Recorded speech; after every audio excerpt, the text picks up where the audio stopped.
সবচেয়ে বেশি তারা যে নিয়ন্ত্রণ করছে সেটা হচ্ছে কারেন্সির মাপকাঠিকে তারা হচ্ছে তাদের যে আমেরিকান ডলার, এই ডলারের আনুপাতিক কারেন্সিগুলো সারা বিশ্বের কারেন্সিগুলো নিয়ন্ত্রিত হয়।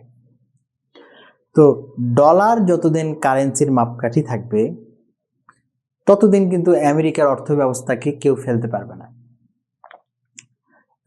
আমেরিকা এই অর্থ ব্যবস্থাকে কেন্দ্র করেই আমেরিকা সামরিক দিক থেকে উন্নতি করছে, বিশ্ব ব্যবস্থাগুলোকে পুরোটাকে নিয়ন্ত্রণ করছে। এবং আমেরিকার সবচাইতে যে কাজটা করছে সেটা হচ্ছে যে আমেরিকা পলিসিগুলো ঠিক করে দিচ্ছে।